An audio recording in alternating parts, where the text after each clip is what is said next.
Ahí te lo editamos, ¿no? Uh-huh. Sí. Bueno, buenas tardes, profesor. Gracias por concedernos esta entrevista. Como ya le comentamos hace rato, nuestro tema de investigación son los impactos socioculturales que va a tener la línea 3 del tren ligero. Este tema nos surgió cuando empezamos a darnos cuenta que estaban retirando elementos simbólicos de cada una de las colonias, como los arcos de la Norma, como el puente de la Norma, los arcos de Tlaquepaque. Y aparte queremos ver el impacto que pueda tener la línea sobre las colonias que va a pasar, ¿no? De las primeras preguntas que le quisiéramos hacer sería si usted considera que el modelo de transporte público adoptado por las administraciones de la zona metropolitana de Guadalajara es el adecuado para nuestra situación. El modelo actual es limitado.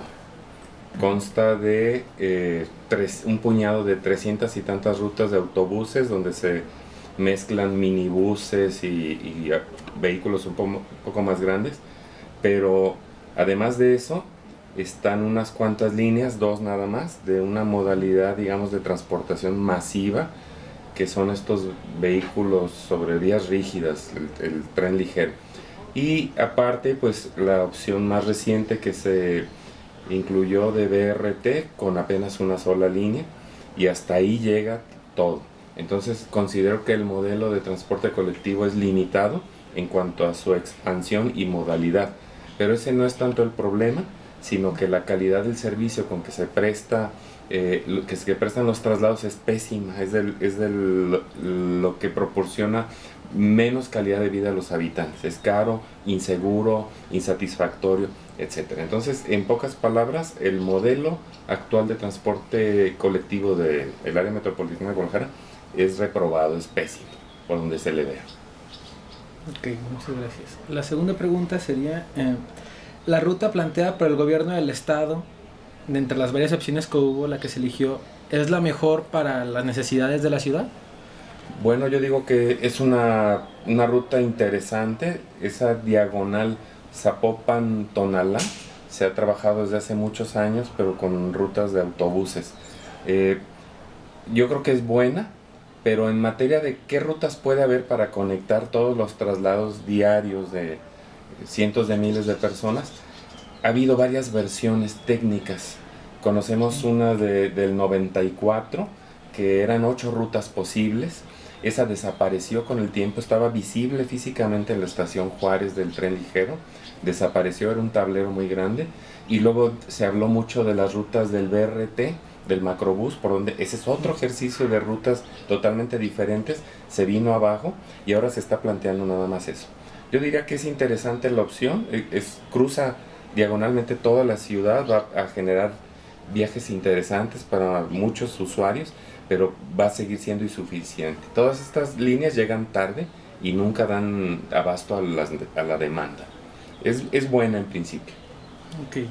Y como la última pregunta que tenemos para plantearle es, en su opinión profesional, ¿cuál es el rumbo que debe seguir la política de movilidad para lograr alcanzar a las grandes redes metropolitanas del mundo, como la del DF, que es la más cercana que tenemos? Sí, bueno, hay que seguir esos modelos que se les ha conceptuado como europeos, por así decirlo.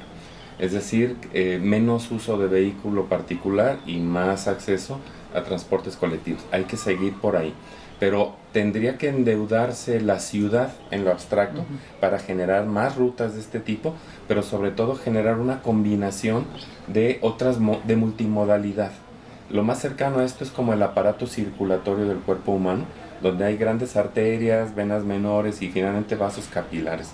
Si esto se puede plantear en el esquema urbano, sería mucho mejor. Es decir, 4 o 5 grandes arterias que lleguen a los distritos más grandes y de ahí desprender pequeñas unidades o rutas de alimentación y finalmente opciones muy delicadas, muy pequeñas, muy finas, que podrían ser incluso hasta bicitaxis o lo que ustedes quieran, vehículos no contaminantes que se acerquen a los callejones, callecitas más alejadas posible de las rutas alimentadoras. Yo, en mi opinión, creo que así habría que plantear todo el sistema de transporte colectivo. Bueno, como una pregunta que se me ocurre en este momento, del tren eléctrico urbano al BRT, ¿cuál podría ser más útil para la ciudad? Bueno, para grandes traslados definitivamente un tren urbano, un tren eléctrico, para grandes distancias. Y yo creo que eso debe ser como la espina dorsal del sistema. Para un tamaño como Guadalajara, el tamaño de Guadalajara es similar o más pequeño que el de Madrid, España. Y en Madrid tienen el doble de habitantes que aquí. Y allá tienen cerca de 8 rutas de metro, o un poco más, ya han crecido. Entonces Guadalajara debería tener por lo menos 6 rutas. Entonces sí hay que descansar parte de los trayectos principales en tren ligero. Pero de ahí debe haber otros circuitos medianos apoyados en BRT, en mi opinión. Es una pérdida muy grande.